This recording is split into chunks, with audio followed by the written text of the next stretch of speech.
Terima kasih Anda masih bersama kami dalam program podcast TV Show TV Muhammadiyah. Ngobrol sering nggak pakai boring, cuma di sini tempatnya.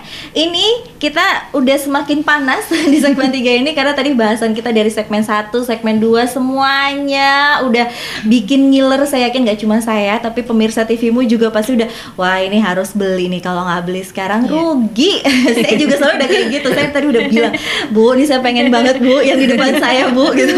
Nah ini tapi ada satu juga yang bikin menarik perhatian gitu, karena tadi saya udah ngobrol sempat pas lagi kombrek kita ternyata Yamaha itu juga berfokus pada Ghost to School. Nah itu kenapa sih alasannya? Pasti ada alasannya dong gitu. Silahkan. Untuk Yamaha Ghost to School ini sebetulnya lebih ke kayak seperti expo, tapi kita ada tambahan mengenai seminar. Seminarnya sendiri itu salah satunya yaitu safety riding yang tadi Ibu Selvi informasikan, dimana kan berawal dari anak-anak yang sudah berumur 17 tahun lah ya, yang udah punya SIM, tetapi mereka belum bisa mengendarai motor dengan baik dan benar. Maka dari itu kita mengedukasi untuk bagaimana sih cara berkendara yang baik dan benar gitu. Berarti ini sebenarnya kalau program Ghost to School ini sebenarnya masuk sebagai salah satu visi misi dari Yamaha itu sendiri.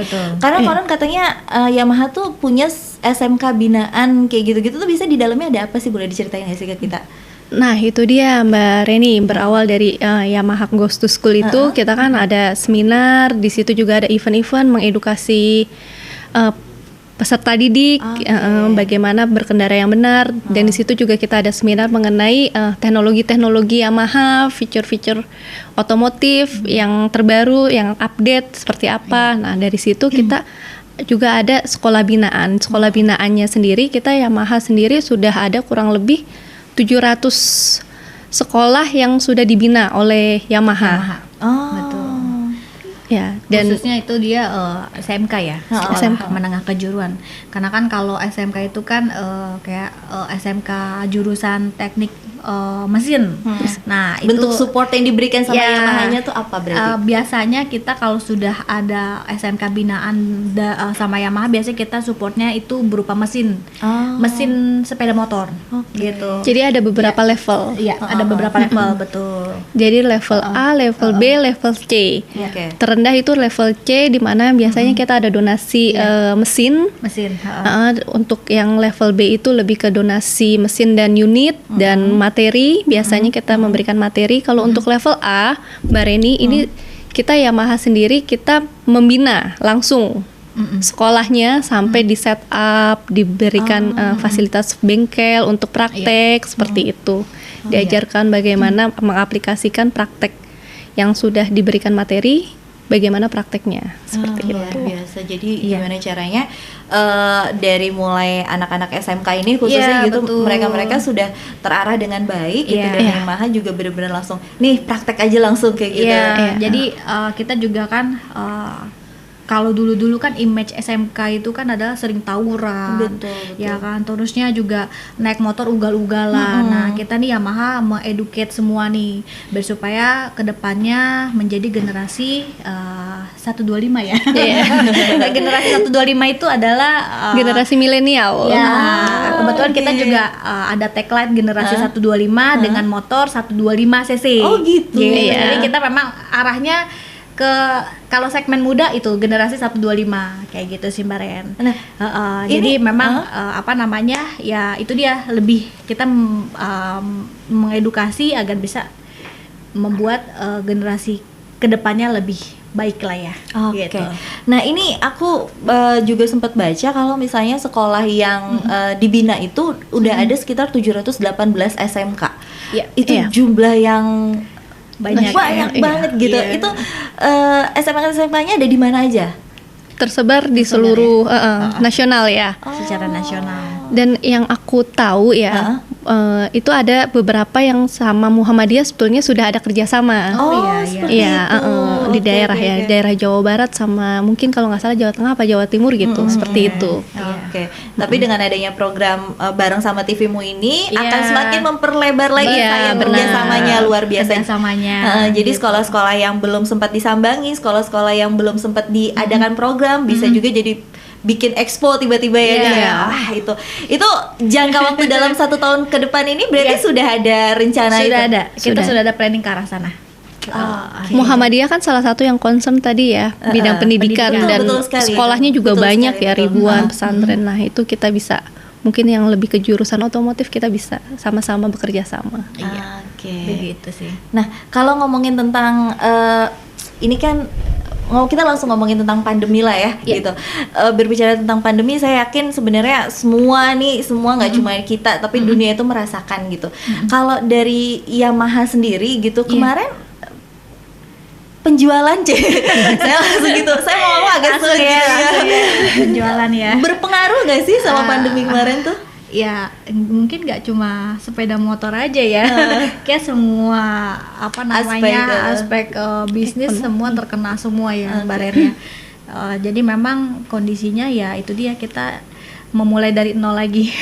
Memulai dari nol lagi. Jadi memang dari bulan Maret masa transisi pandemi ini kita ya semuanya agak demandnya agak turun ya, memang kondisinya gitu. Tapi ya kita tetap semangat. Jadi beberapa event juga makanya kita rutin dengan event-event online, terusnya activity juga kita sudah mulai running kembali, media-media juga iklan kita sudah mulai galangkan kembali gitu loh, untuk supaya kita bisa survive lagi gitu ke depannya. Gitu. Nah, tapi kan pasti dari era pandemi ini pasti ada juga pelajaran yang diambil gitu. Mungkin atau mungkin ada nggak sih yang akhirnya Yamaha tuh mengeluarkan satu atau beberapa produk gitu yang memang akhirnya disesuaikan nih sama pandemi, entah misalnya akhirnya mengeluarkan produk jaketnya atau helmnya atau aksesoris dan segala macamnya gitu yang emang cocok untuk era sekarang new normal gitu, seperti apa? Apa ya?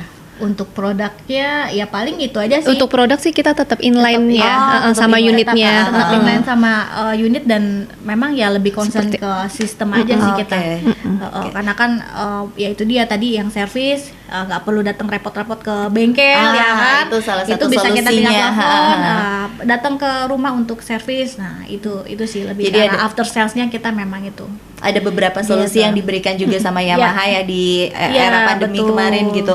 Sama ini Mbak Reni, untuk promosinya sendiri, aktivitas eventnya yang biasanya kita offline, kita sekarang online semua. mematuhi protokol ya kesehatan.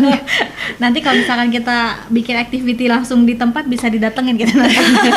Hei, rame-rame gitu ya. Rame-rame nih. Jadi kita semua memang ya website lebih online. Terusnya Instagram, Facebook semua tuh tim-tim sales kita semuanya kita memang harus punya itu. Gitu, tim-tim sales dealer harus punya itu, dan dealer yang belum punya website atau belum punya sosial media, kita wajib dealer wajib ada sosial media. Terusnya ketiga juga untuk untuk activity juga memang kita lebih ke arah online ya, virtual event lah. Beberapa kita juga banyak kerjasama dengan perusahaan-perusahaan lain ya. Iya, betul. Gitu seperti sih. banking. Kemarin juga sempat ada sama Pegadaian. Jadi walaupun era pandemi, tapi malah promosi justru ya kita harus merubah strategi dari yang biasanya kita manual ya, maksudnya bagaimana caranya nih biar supaya kita publishnya ya berubah strategi lah semuanya gitu sih, lebih ke arah digital, semakin kreatif juga tentunya. Iya, betul. Tapi kalau misalnya saya nyontek dari ternyata angkanya di bulan tunggu saya di bulan Juni itu naik lagi penjualannya. Itu berarti bermanfaat banget dong gitu. Promosi online-nya luar biasa. Betul. Jadi memang dari bulan Maret ya, kalau nggak salah ya, Maret April akhir ya, Maret April Mei itu kita memang agak turun tuh. Tapi kita kan berubah strategi semua serba online, terusnya dealer juga diwajibkan ya tadi saya bilang sosial media sosial semuanya digerakin. Jadi semua kita publish by online. Nah, itu terus juga activity juga semua kita punya klien juga semua serba online ya kan. Follow up by online, by WA, by Instagram, by email, terusnya apalagi ya, pokoknya sosial media lah. Nah, itu alhamdulillah kita trennya sudah mulai naik lah.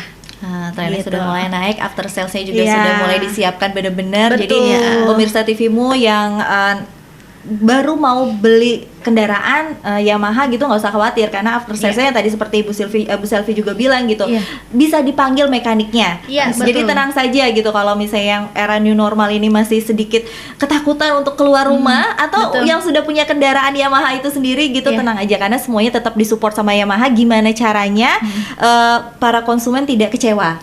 Gimana caranya para konsumen tetap bisa menikmati fasilitas-fasilitas yang ditawarkan oleh Yamaha. Ini luar biasa sih, aku salut gitu dengan dedikasinya terhadap konsumen. Nah, ini nanti di segmen berikutnya kita mau ngomongin sebenarnya, karena dari tadi dari segmen awal 1, 2, 3 kita nggak pernah ngomongin tentang syarat kalau kita mau cicilan seperti apa. Sama nanti kita akan ulang lagi deh. Mungkin pemirsa TVmu udah ketinggalan nih di segmen 2 ngomongin tentang cicilan, tadi agak pergi kemana gitu, balik lagi di segmen 4 kita bakalan ulang lagi nih, cicilan Asik Kader Muhammadiyah bersama Yamaha itu apa sih dan gimana syarat prasyaratnya. Untuk itu jangan kemana-mana, tetap di Podcast TV Show, ngobrol asik, ngobrol sering tanpa boring, cuma di sini tempatnya.